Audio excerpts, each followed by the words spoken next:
Assalamualaikum warahmatullahi wabarakatuh. Saya Bintang Lestiasari. Dalam video ini akan membahas tentang kepribadian manusia dengan menggunakan pendekatan tipologi. Singkatnya, para tokoh psikologi menggunakan dua pendekatan untuk mempelajari kepribadian manusia. Awalnya, para tokoh psikologi menggunakan pendekatan tipologi, yakni mengelompokkan atau mengklasifikasikan ciri-ciri manusia dalam tipe-tipe kepribadian tertentu. Ciri-ciri manusia ini dapat dilihat dari aspek jasmani atau aspek kejiwaannya. Selanjutnya menggunakan pendekatan pensifatan, yakni mempelajari kepribadian manusia dengan melihat sifat unik manusianya. Seperti teori Sigmund Freud dalam id, ego, superego, serta sistem pertahanan ego untuk menjelaskan tentang teori kepribadian. Selanjutnya ada Carl Gustav Jung yang menggunakan psikoanalisis untuk menjelaskan kepribadian manusia, dan Abraham Maslow menggunakan teori hierarki kebutuhan Maslow. Saya menjelaskan materi ini bersama dengan saya Cynthia Elvita Putri. Di sini kita akan menjelaskan tentang tipologi berdasarkan temperamen. Pengertian tipologi temperamen. Tipologi temperamen adalah tipologi berdasarkan temperamen.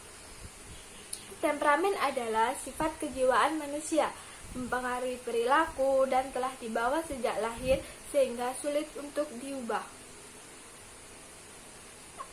Tokoh dan dasar pemikirannya yaitu antara lain 1. Galenus. Pemikirannya yaitu sifat kejiwaan yang dipengaruhi oleh komposisi cairan tubuh.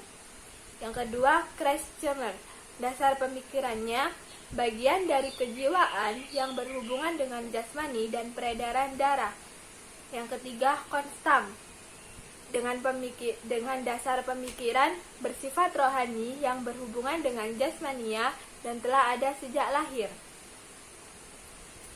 Selanjutnya, tipologi berdasarkan aspek kejiwaan. Yang pertama, 1. Tipologi Plato. Menurutnya, manusia memiliki 3 jenis kemampuan jiwa, yaitu pikiran, kemauan, dan hasrat. Karakteristik dalam diri manusia dapat terlihat karena adanya dominasi salah satu kemampuan. 3 bagian jiwa: pikiran, 3 jenis kebajikan, kebijaksanaan. Tipologi manusianya yaitu dikuasai oleh pikiran, dan golongannya dalam negara yaitu sebagai pemimpin pemerintahan. Yang kedua, bagian jiwanya kemauan, jenis kebajikannya keberanian, dan tipologi manusianya dikuasai kemauan dan golongan dalam negara yaitu tentara. Yang ketiga, hasrat, kebajikannya penguasaan diri, tipologi manusianya dikuasai oleh hasrat, dan golongan manusia dalam negaranya adalah pekerjaan ringan, pekerjaan tangan. Lalu, yang kedua ada mazhab Prancis, tipologi Queralt. Tipologi ini disusun berdasarkan dominasi aspek jiwa, afektif, kognitif, dan konotatif. Menurut tipologi ini, tipe orang yang sehat yaitu tipe dominan satu aspek, tipe mediatif atau kognitif, tipe emosional, afektif, dan tipe aktif, konaktif. Tipe dominan 2 aspek yaitu tipe mediatif plus emosional sama dengan kognitif plus afektif. Yang kedua, tipe emosional min aktif sama dengan afektif plus konaktif. Yang ketiga, tipe aktif min mediatif sama dengan konaktif plus kognitif. Tipe 3 aspek seimbang yaitu tipe seimbang, tipe amorf, dan tipe apatis. Dan menurut tipe orang setengah sakit, menurut tipologi ini, ketiga aspek tidak berfungsi secara teratur. 1. Tipe tidak stabil, 2. Tipe tidak teguh hati, 3. Tipe kontradiktif. Dan menurut tipologi ini, tipe orang sakit yaitu ketiga aspek tidak sehat. 1 tipe hipochondris, 2 tipe melankolis, dan 3 tipe histeris. Ketiga yaitu mazhab Prancis tipologi Marapert. Tipologi ini disusun berdasarkan dominasi daya-daya atau aspek kejiwaan tertentu. Tipe-tipe kepribadian manusia. Yang pertama ada tipe intelektual, dengan aspek kejiwaan manusia yaitu analisis dan reflektif. Yang kedua tipe afektif, dengan aspek kejiwaannya emosional dan bernafsu. Yang ketiga tipe volunter, dengan aspek kejiwaannya tanpa kemauan dan besar kemauan. Yang keempat yaitu tipe aktif, dengan aspek kejiwaan aktif dan tak aktif. Selanjutnya yaitu tipologi Kant dan neokantianisme. Tipologi Kant, Immanuel Kant. Kant telah mengemukakan dua arti watak, yaitu watak dalam arti etis atau normatif dan dalam arti kepribadian. Watak jika dideskripsikan adalah sebagai kualitas-kualitas yang membedakan satu orang dengan lainnya secara khas. Kant juga mengemukakan yaitu kepribadian. Kepribadian yang dikemukakan Kant ada dua, yaitu berdasarkan aspek fisiologis konstitusi tubuh dan aspek psikologis kecenderungan kejiwaan. Menurut aspek psikologis dibagi lagi menjadi dua, yaitu sebagai pusat perasaan dan sebagai pusat kegiatan. Sebagai pusat perasaan ini seperti tipe sanguinis dan melankolis.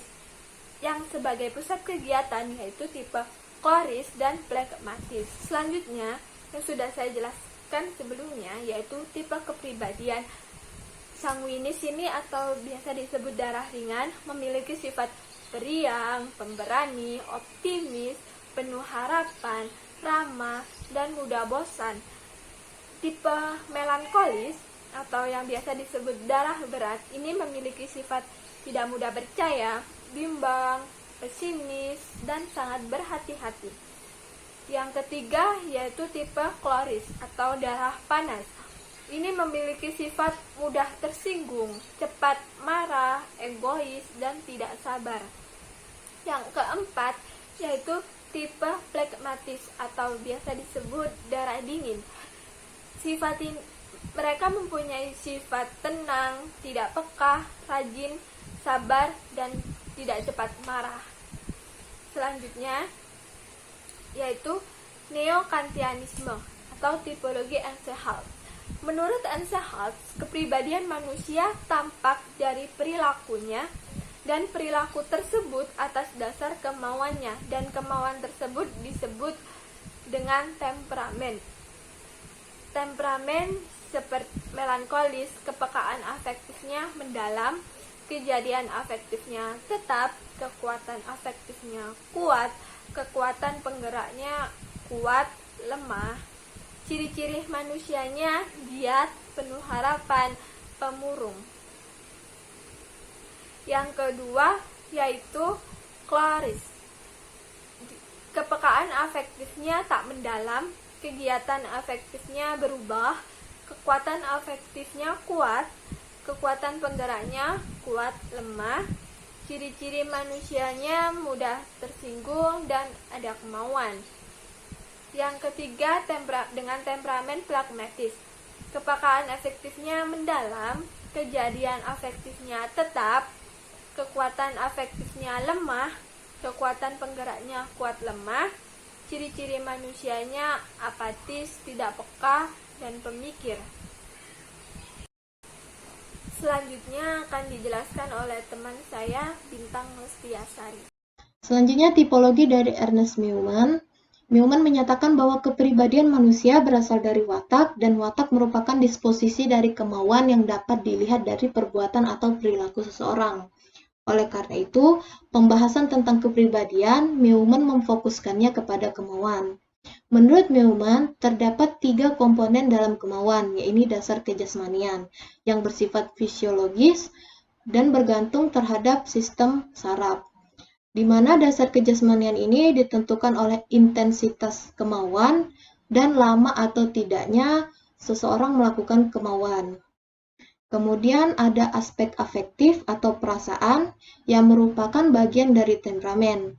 Aspek afektif ini ditentukan berdasarkan kualitasnya yang dibagi menjadi senang atau tidak senang, kemudian mudah atau tidaknya seseorang dipengaruhi oleh suatu rangsangan, kemudian berdasarkan intensitasnya, dan berdasarkan lama atau tidaknya rangsangan tersebut berlangsung. Kemudian pada aspek kecerdasan dapat ditentukan oleh sikap mental, kebebasan intelektual, dan cara berpikir.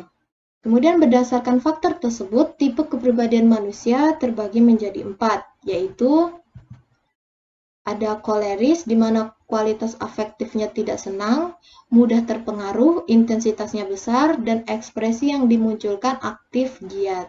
Kemudian melankolis, kualitas efektifnya tidak senang, sukar terpengaruh atau sulit, kemudian besar intensitasnya, dan ekspresi yang dimunculkan pasif depresif. Kemudian ada tipe pragmatis, di mana kualitas afektifnya senang, kemudian mudah terpengaruh, intensitasnya besar, dan ekspresi yang dimunculkan pasif depresif. Kemudian ada tipe sanguinis yang memiliki kualitas afektif senang, sulit terpengaruh, besar intensitasnya, dan ekspresi yang dimunculkan aktif dan giat. Selanjutnya teori dari Julius Bunsen atau dikenal dengan Bunsen. Bunsen menyatakan bahwa kepribadian manusia ditentukan atas dasar 3 hal, yaitu berdasarkan temperamen dan kemauan, berdasarkan posodai, dan berdasarkan aspek susila.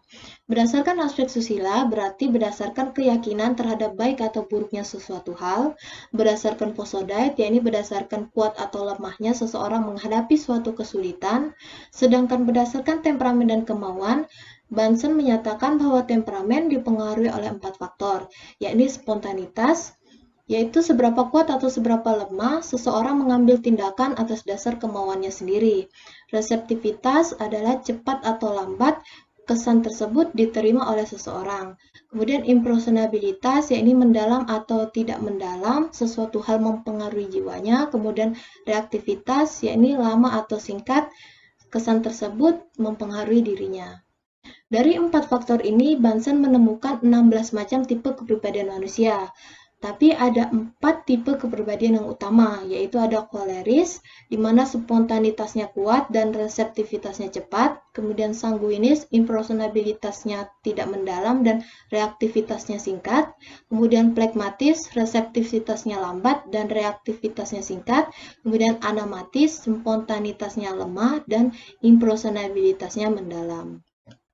Tipologi Hemmings menyatakan bahwa kepribadian manusia dapat digolongkan menjadi 8 tipe atas dasar kualitas kejiwaannya, yang mencakup emosionalitas, proses penggiring, dan aktivitas.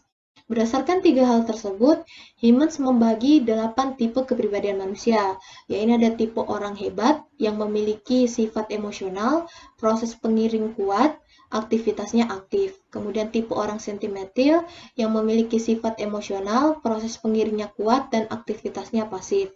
Kemudian tipe orang koleris yang memiliki sifat emosional, kemudian proses pengiringnya lemah, aktivitasnya aktif. Kemudian tipe orang nervous yang memiliki sifat emosional, proses pengiringnya lemah, kemudian aktivitasnya pasif. Kemudian tipe orang pragmatis yang memiliki sifat tidak emosional, proses pengiringnya kuat, aktivitasnya aktif. Kemudian tipe orang apatis yang memiliki sifat tidak emosional, proses pengiringnya kuat, aktivitasnya pasif.